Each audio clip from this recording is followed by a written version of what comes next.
What's up, everybody? Welcome to Fishing with Gramps. My name is JT. That's right. Today we're going to go ahead and complete our install of this Humminbird Helix 10 head unit, including running the power cable.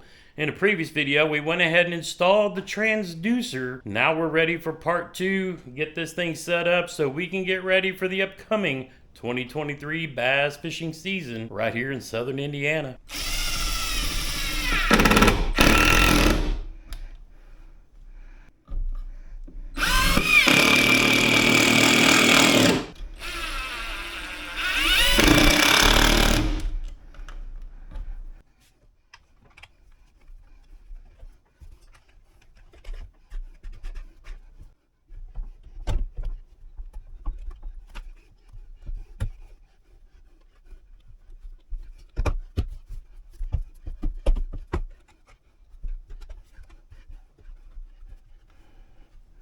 Of course, the angle will have to adjust when we're on the water.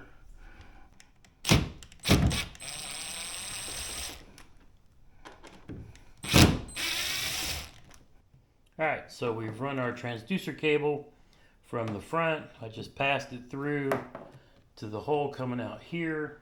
So what I'm going to have to do is run the snake back and maybe grab some fishing line and then pull it back that way. So I grabbed a few feet of Berkley big game. Now before you tape the end wires to your fishing line, make sure you fish that through this before you pull it back, because this bulb won't be able to come back through.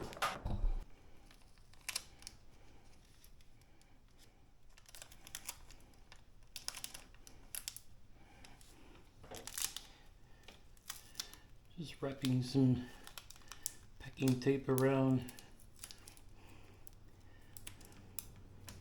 the wire.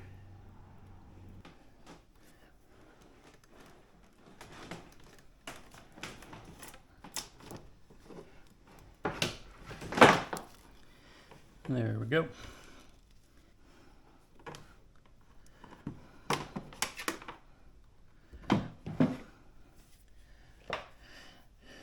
I already have an inline fuse from our last install. You can add this if you want. It's just an extra layer of protection. And then I have it running to an SAE connector, which will then connect to my Yak Power control panel, which is that little round panel right there. I just click each button and it turns on and off each one that I need. So now I'm just using my wire stripper. This is 16 gauge wire, so I've gone ahead and stripped the ends off of that. We'll go ahead and strip more off of this just to give myself a little more to work with. Now I've got some little quick solder seal wire connect that one on and down.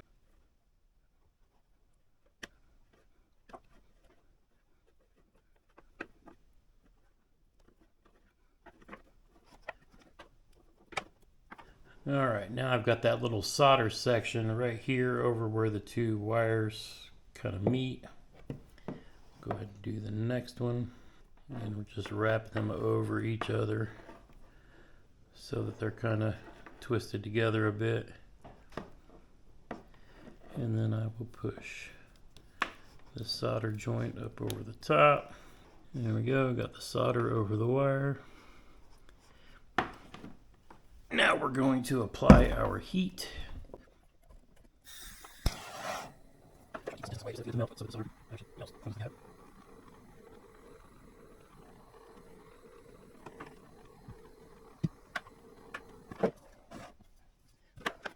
There we go. We'll let that cool. That forms a waterproof seal around each one while also melting that solder that's in it around those two connection areas.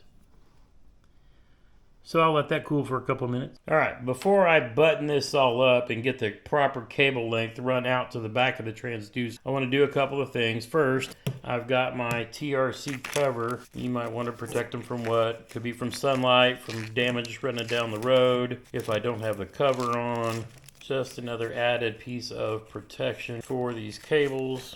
Now that I've got our cable protector on, I am going to grab our quick disconnect. And as you can see, the power runs on this side and the transducer runs on this side. So I'm going transducer in here, route that around like so, and then looking at our power, making sure they match up, slide it in its little spot, and route that cable around. I knocked these out earlier, so I'll put these back in. They just go back in the slots like so. Then I will grab our cover, and Matt Olson just hit another home run. I'm sitting here watching the Braves on my phone quietly while I'm doing this. All right, turn this back over. Screw number 1. There we go. I will run this over back, this back up there.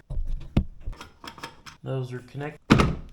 Point that up a bit. I know I can adjust it when I get on the water, but this is kind of where we do our fine tuning. Make sure I have plenty running over to the head unit together. That close the gap, the hole. Kind of work it a little till they fall into their shape because they are form fitted to go up into. And there we have it. Alright, so now we'll go ahead and connect our fish finder up to the number 1 port of our yak power. Come back, connect our power up to the back of our... I've got a 54 amp hour Dakota lithium in this battery box with an external connection coming out from that. So now we give it power. Go ahead and power on our unit. I'm going to go ahead and hit the number 1, and then we'll come up the front, take our protector off, and go ahead and hit our power button for the first. And that's what we want to see, the power. Booting up for the first time. Here we go. Press exit, continue. Yep, Mega 360 not connected. But there we go. Now we'll get on the water later and do the initial setup. Is there anything more satisfying than the first time you take off?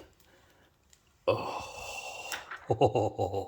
That's it. We've completed the install of our new Helix 10. Woo! Now we'll just get out on the water at some point and go through the initial setup. Powered on well. Got to peel off the little plastic protector. Is there anything better? For those with questions about the deck that I installed that on, I got that from Navarre Kayak Fishing. I'll drop a link below to their website. Nick custom makes these for those with the Autopilot 120 and the Autopilot 136. There's other options if you want to get like a Hobie A-Trail, run it across and things like that, but I really love this deck from Navarre. I'm actually going to cut some holes in it later and make like a cup holder and put some, pliers and other stuff like that in it too, but that's for another day. Questions or comments, drop them down below. Until next time, get outside when you can and make some memories, one cast at a time.